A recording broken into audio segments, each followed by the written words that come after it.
নবীজি বলছেন লান ইয়ালিজান নারা আহাদুন সাল্লা ক্বাবলা তুলুইশ শামস ওয়া ক্বাবলা গুরুবিহা। আল্লাহর নবী বলেন ফজরের নামাজ আর আসরের নামাজ যে পড়বে, খোদার কসম নবী বলেন জাহান্নামের আগুন তাকে এক বিন্দু স্পর্শ করবে না। লান নফি তাকিদ বলান। মৌলানা সাহেবরা তো বুঝলেন অর্থ কি? স্পর্শ করবেই না। লান ইয়ালিজান নারা আহাদুন। নবীজি সাল্লাল্লাহু আলাইহি সাল্লাম উদাহরণ দিয়ে সাহাবাইগণ একদিন বুঝাইছে, মজার উদাহরণ দিছে। নবীজি একদিন একটা উদাহরণ দিছে এমন সুন্দর, আপনারাও বুঝবেন। মনে করেন 100 কোটি মানুষ, আকাশে পূর্ণিমার চাঁদ উঠছে, উঠছে পূর্ণিমার চাঁদ।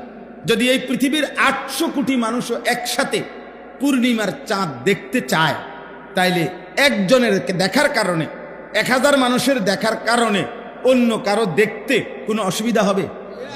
কোন ধাক্কাধাক্কি লাগবে? সুবহানাল্লাহ। পূর্ণিমার চাঁদ এটারে আল্লাহ এমন সেটিং দিল যে 800 কোটি মানুষ যদি একসাথে যার যার জায়গার থেকে দেখে, কারো দেখতে কোনো কি হবে না, সমস্যা হবে না। লা তুদাম্মুনা ফি রুইয়াতি। নবীজি বলেন ইন্নাকুম সাতারাউনা রাব্বাকুম কামা তারাউনা হাযাল কামার।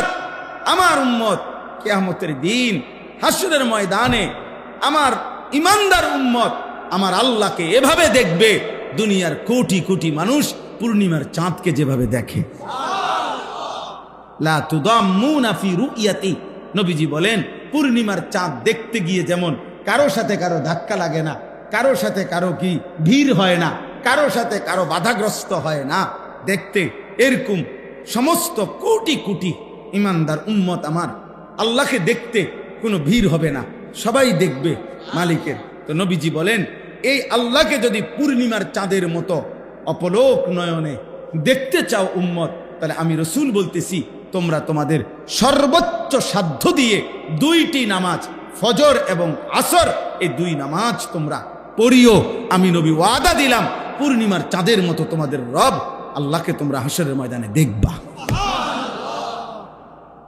খোদার কসম, এটা হাদিস।